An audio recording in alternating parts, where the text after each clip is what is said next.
On this episode, we talk FSBOs, virtual tours, and new real estate agents.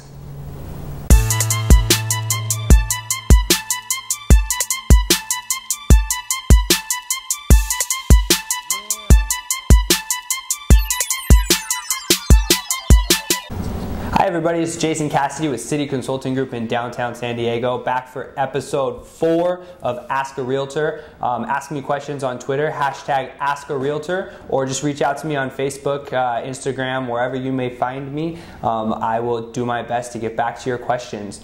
Long day today, did some radio stuff and some blogging as well, so hopefully I'm not too burned out and I can answer your questions well. So episode 4, fun fact about the number 4, this is the 4th time I've tried to shoot this video because they're doing something at Petco Park across the street and it keeps interrupting the dang thing. So hopefully we can get through this all one shot, and here we go.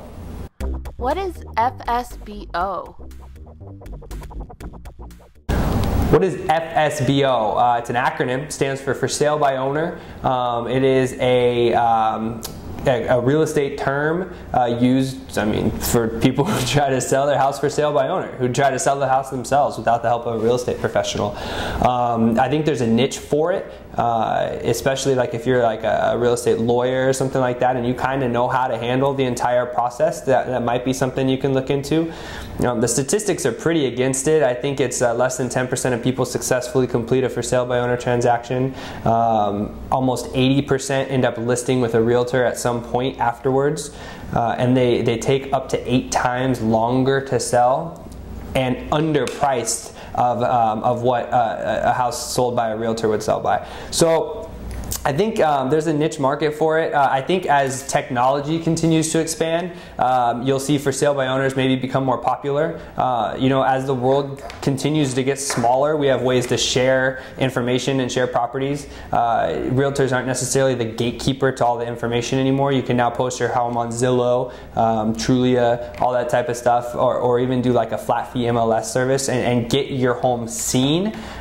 Still not going to get the full marketing exposure as a team of realtors or a realtor who knows what they're doing can reach, but at the same time, as that world and that gap continues to to get smaller, I think you'll see more people trying to go for sale by owner. But for now, it's still a little bit of a niche thing. So we'll see how it goes. But that's it for sale by owner, FSBO.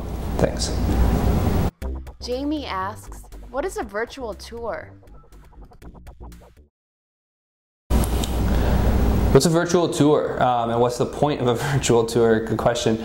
Virtual tours are they're good tools if they're used right. I think a lot of times that basically a virtual tour is a little bit, it's an added value to just a photo slideshow. So you can actually get a feel for the home. It's somewhere between photos and video is the virtual tour. I think a lot of times there's all these programs out there and different realtors or whatnot will they'll use a virtual tour, which is just the photos put to like a cheesy, like on a carousel with like a cheesy music to it. That's not that great. That's not exactly what it's intended for. In fact, I think a lot of people like photos because you can go in on Zillow or you can click an MLS link and see your photos, and you can go through them as fast or as slow as you want. But when the virtual tour is just the photos put together with some music, you're kind of trapped in for 3 minutes watching the same photo slideshow when you could just be out watching the photos themselves, So I think a lot of people misuse the virtual tour a little bit. A virtual tour done correctly, there's a company called Matterport that does it really well. They built like a 3D camera that can go into each room and do similar to like a sphere shot on the phone, or if you have an iPhone, the panoramic shot. So you can get a feel for the entire room. You can drag with your mouse and you can look up and around. That's a fantastic added value piece between the photos and the video, a continuous flow video where you can do a virtual tour and actually like walk through a house. That's the way it's done right. I think more and more realtors are starting to do it, and the demand for that will start to expand. Right now it's kind of pricey to have the 3D touring camera thing. So as that price, technology continues to develop and the price comes down, around. You'll see that more and more as the real virtual tour, but it's great. It gives you perspective. Sometimes photos, you can't really tell how things are lined up in the house, and video is, I mean, it's, you know what I mean, unless someone's doing like an iPhone video and walking you through, but even then you're at the mercy of the way they just chose to look. So as more and more people continue to do the virtual tour with the 3D cameras and the whole sphere shot things, it'll start to become more popular, but it's a good tool if used right. So yeah, virtual tours. Susie asks, do you have any advice for new real estate agents? Any advice for new real estate agents? Question 3. Yeah, I got a lot of advice for new real estate agents. I would consider a new real estate agent to be someone within their first 2 years. I think the statistics show that 80% of people don't make it through that first 2 years, and I've made it through my first 2 years, so I can see why someone maybe didn't make it through their first 2 years. It's a grind.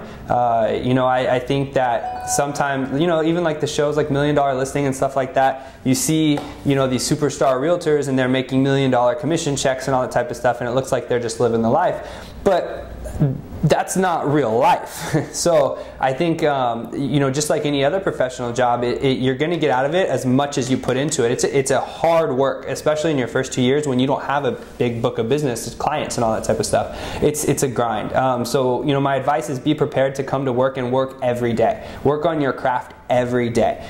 So, you know, you might not put in 12-hour days every day, although, you know, it's not going to hurt. You should be doing something to either further your knowledge or better yourself or sharpen your skills every single day. If you're in an urban environment, I got my stripes, I guess, doing leasing. So if you have that option, if you work with a company that has a lot of rental leads, take on that mantle, because it not only taught me the area that I was in, because I was taking rental clients out all the time, getting to know the doorman and getting to know the layouts of the high rises and the condos and stuff, but it started to build my book of business, because a lot of times those renters are renting for 6 months before they buy, or, you know, when their lease is up, they might start looking. You know, you get to know the landlords, stuff like that. It's just networking. I mean, that's all this job is. So if you have the opportunity to do rentals or leasing, do it. You know what I mean? It's a grind. Generally, those rental leases and whatnot are coming with like $300, $500 commissions. So it's not the glamorous stuff you think of with real estate, but it's a fantastic way to get in your first year or first 2 years. Also, a lot of people choose to get on a team. That's a way to kind of to ease the pain of the not having any leads for the first 2 years. You can jump on a team where you become a buyer's agent for like maybe a superstar existing agent, and you give them your listing leads and you put your sales in their name. So you're giving up, you know what I mean? You're helping them out, but in turn, they're kicking down their smaller deals to you and whatnot. That's an ego play for a lot of people. I couldn't do that when I came in. And maybe it was to a fault, because my ego wouldn't let me do that. I needed to have control over it and have everything in my name, you know. But if you can stomach that and give those away, that's a great way to get into the business, because you're going to be getting leads from day one that you would have never gotten anywhere else. Generally, when you're joining a team, you're going to have a smaller, like a commission split on that, because you know what I mean. You're having to give up more to get those leads. But I mean, that's another good way to start too. Just to each their own, like do your research when you start, but I mean the key core to all that is you have to work hard every single day. It's something that I didn't really grasp right away. I thought, you know, hey, this is real estate. I can do the 10 to 2 if I want to. And I almost fizzed out. I almost didn't make it, because that's not going to work, just like any other professional job, you know. So yeah, so that's the best advice I can give to a real estate agent right now. There's a lot more to it. So, you know, as we continue to do these videos, I might come across something else, another question that kind of I can tap into. But for now, the answer is work hard. Thanks for watching Ask a Realtor episode 4. Please subscribe to our channel, wherever the button is. And go on Twitter, hashtag Ask a Realtor. Ask me anything. I will do my best to answer it. Or find me on social media, Facebook, City Consulting Group's Facebook page. I'll link it below as well. Talk to you later. Peace.